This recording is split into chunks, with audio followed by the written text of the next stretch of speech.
এটা হলো আপনার কেএম এর G600 মডেলের একটা বেরিয়ারের ম্যানুয়াল। হ্যাঁ, তো আমি ফার্স্টে যখন আমরা কানেকশন করব তখন আমরা সেন্সরে কানেকশন করব। সেন্সরটা মূলত এরকমও হতে পারে আবার এরকমও হতে পারে। তো এরকম হলে এখানে দেখেন, যদি এই লম্বা সেন্সরটা হয় তাহলে এখানে লেখা আছে 10 টু টিএক্স কমন, সি তে কমন বোঝাই, এবং এনসি নরমালি ক্লোজ। আর আরেক সাইডে টিএক্স যেটা, সেটার মধ্যে আছে টিএক্স এবং 2। এবং আমরা আসি টিএক্স এবং 2 এর মধ্যে। টিএক্স এর মধ্যে প্রথম কি হবে, টিএক্স টিএক্স এর টিএক্স এবং আরএক্স এর টিএক্স, এই দুইটা আমার কমনে শর্ট হয়ে যাবে। এই দুইটা শর্ট হয়ে আমরা জাস্ট টেপ করে এক জায়গায় রেখে দিব। দেন তারপর হবে টিএক্স এর 2। টিএক্স এর 2টা আমরা কন্ট্রোলারের 2 তে কানেকশন করে দেব। দেন পরবর্তীতে আবার আমরা আরএক্স এ চলে যাব। আরএক্স এর যে 10টা চলে যাবে কন্ট্রোলারের 10 এ, আর 2 তে চলে যাবে কন্ট্রোলারের 2। আর টিএক্স তো আমরা সেই টিএক্স এ জয়েন করে দিয়েছি। আর কমন যেটা সি, সেটা চলে যাবে 2 এর মধ্যে, কমন হয়ে যাবে, একটা শর্ট হয়ে যাবে। হুম, এটা চলে গেল আমাদের। আর আরেকটা আছে এনসি। এখানে এনসি চলে যাবে সি ওয়াই তে, এনসির তারটা। আর এক্স এর এনসির তার চলে যাবে সি ওয়াই তে। এটা হলো গিয়ে আমাদের কন্ট্রোলারের ফটো সেলের কানেকশন। তারপর আমরা ফ্লাশারে আসবো। ফ্লাশারের দুইটা তার থাকে। একটা তার হবে আমার 10টা হলো আমার 24 ভোল্ট পজিটিভ। আর একটা হবে ইউ ওয়ানটা আমার লাইটটাকে যে ফ্লাশ করবে, সেই ইউ ওয়ান এর কাজটা করে। আর 11 যেটা, সেটা হলো আমার নেগেটিভ। আমরা যদি কখনো অন্য কিছু ডিভাইস লাগাইতে যাই 12 ভোল্টের, সেই ক্ষেত্রে 11 এবং 10 এই দুটা পজিটিভ নেগেটিভ আমরা নিতে পারি। এটা চলে গেল ফ্ল্যাশারের দুইটা লাইন, 10 এবং ইউ ওয়ান, এই দুইটা ইনস্টল করে দিলে হবে। তারপর চলে যাবো আমরা সুইচের যে দুইটা সি কমন কমন কিছু জায়গায় সিও থাকতে পারে, কিছু জায়গায় কমনও লেখা থাকতে পারে। হ্যাঁ, তো এটা একটা কমন, আরেকটা থাকবে এনও। এই দুইটা তার আমরা কি করব, এই দুইটা তারকে আমরা একটা দিয়ে দিব 2 এ, আরেকটা দিয়ে দিব 7 কন্ট্রোলার। তাহলে কি হবে, আমরা যখন সুইচ বা চাবি যেটাই হোক আমার সুইচের, ওটা যখন আমরা ঘুরাবো তখন দুটা শর্ট হয়ে যাবে। শর্ট হলে আমার ভেরিয়ারটা ওপেন হয়ে যাবে বা ক্লোজ হয়ে যাবে। হ্যাঁ, 2 এবং 7 পুশ সুইচের কাজ করি আমরা, অন অফ এর কাজ করি ম্যানুয়ালি। এটা চলে গেল আমার কানেকশন। দেন পরবর্তীতে আসি আমরা প্রোগ্রামিং। প্রোগ্রামিং এর ক্ষেত্রে আমরা ফার্স্টে এন্টারে চাপবো।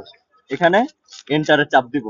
এন্টারে চাপ দেওয়ার পরে এখানে F1 লেখা উঠবে। F1 লেখা উঠলে আমরা দুইবার আপ ডাউন করব। আপের ভিতরে বা ডাউনের ভিতরে ক্লিক করব। ক্লিক করার পরে এখানে লেখা উঠবে F3। F3 যখন আসবে তখন আমরা এন্টার দিয়ে দিব। এন্টার দেওয়ার পরে ওটাকে 0 থাকে নরমালি, ওটাকে আমরা 1 করে দিব। 1 করে দিয়ে আবার এন্টারে চাপ দিব। এন্টারে চাপ দিয়ে তখন আমরা একটা স্কিপে চাপ দিয়ে ব্যাক চলে আসবে। ব্যাক চলে আসলে আবার আমরা পিছনে আপ ডাউন বাটনে চাপ দিয়ে এখানে F5 আনবো। F5 F5 যখন আসবে তখন আবার আমরা এন্টারে দিব। এন্টারও দিয়ে তখন আবার 1 করে দিব। 1 করে আবার এন্টারে দিয়ে আমরা স্কিপ করে বের হয়ে যাব। তখন আমরা কি করব, সুইচ দিয়ে দেখব যে ব্যারিয়ারটা নামতেছে না উঠতেছে। অবশ্যই সেই সময় ব্যারিয়ারটা 90 ডিগ্রি অ্যাঙ্গেলে, মানে নামানো থাকা অবস্থায় লাগবে। তো যখন সুইচটা অন হয়ে যাবে তখন ক্লায়েন্ট যখন আমাকে বলবে যে আমার অটো ক্লোজ প্রয়োজন, তো তখন আমরা অটো ক্লোজের জন্য কি করতে পারি, তখন আমরা ঠিক এইটা যেভাবে F1 F5 এ গেছি, আমরা ঠিক F19 এ যাব। F19 F19 এ গিয়ে ওটা 0 থাকে। হ্যাঁ, 0 থাকে। সেটাকে আমি যত সেকেন্ড বাড়াইতে চাই ক্লায়েন্টের কথা অনুযায়ী, আমি সেটাকে তত সেকেন্ড করে দিব। সেই তত সেকেন্ড করে আমরা সেই এন্টারে চাপ দিয়ে স্কিপ করে বের হয়ে যাব।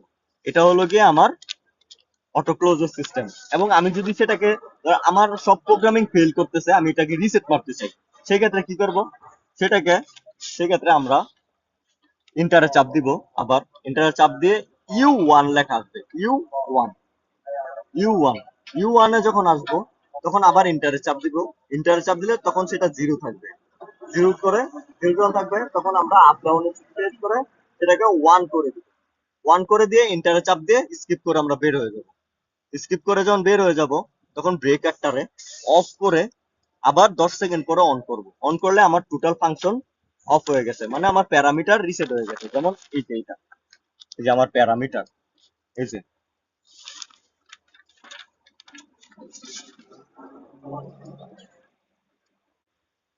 তো আমি ওখানে একটু ভুল করছি ইউ ওয়ান, সেটা ইউ ইউ ওয়ান, কিন্তু সেটা ইউ ওয়ান হবে না, এ 4 হবে।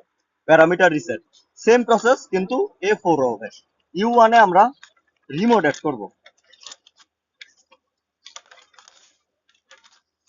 ইউ ওয়ানে হলো কি আমাদের রিমোট অ্যাড করা, নিউ ইউজার, তার মানে এটা আমাদের রিমোট। রিমোট এখানে যখন আমরা এন্টারে ক্লিক করব তখন রিমোটের অপশনটাই আসবে, তখন আমরা রিমোটটা চাপ দিয়ে তখন এন্টার করে আবার স্কিপ করে বেরোবো, এটা রিমোটের। আর এ 4টা হলো রিসেটের। এটাই আমাদের কেম 600 এর একটা মেনু প্রোগ্রামিং।